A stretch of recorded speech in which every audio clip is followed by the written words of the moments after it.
Bonjour à tous, j'espère que vous allez bien. Aujourd'hui, je réponds à une question que je me fais poser comme assez régulièrement. Est-ce que c'est mieux d'avoir une carte de crédit ou plusieurs? C'est parti.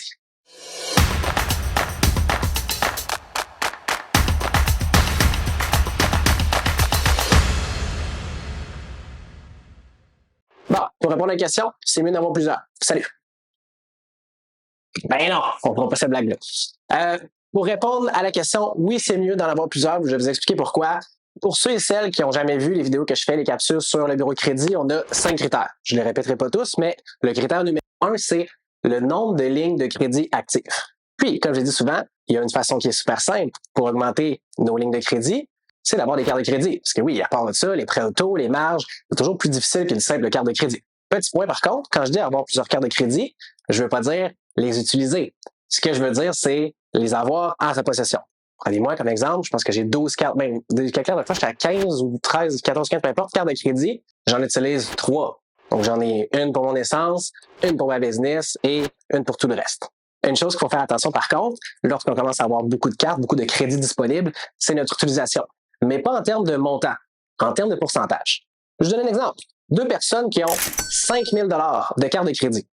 Il y en a une qui a une limite de 15 000, donc qui est à 30 % d'utilisation, puis l'autre, sa limite, c'est 5 000. Les 2 personnes vont avoir des paiements identiques, ils vont avoir des intérêts identiques si c'est la même carte de crédit ou si c'est une carte de crédit différente avec un même taux d'intérêt, mais il y en a un qui va perdre jusqu'à 30 points par mois, c'est à peu près 90 points, puis l'autre, il va perdre beaucoup moins de points. Il va en perdre quand même, parce qu'on est à 33 % d'utilisation dans mon exemple, mais il va en perdre beaucoup moins. Fait qu'il faut faire attention, c'est pas vis-à-vis le montant, c'est vis-à-vis votre limite. Vous auriez une limite de 100 000, ben, mettez 15 000 dessus, vous perdrez 0 point. L'autre raison pourquoi, selon moi, c'est important d'avoir plusieurs cartes de crédit, c'est super simple, parce qu'on a des remises. On a des points, des aéroplans, des air miles, peu importe, des remises en argent. Et pourquoi pas aller chercher ça pour les achats spécifiques? Pour vous donner un exemple. Personnellement, j'utilise la carte CIBC Costco, juste ici, pour l'essence, le gaz, comme on dit. Pourquoi? Parce qu'elle va donner jusqu'à 3, si je me rappelle bien, même peut-être 4 % de remise sur l'essence.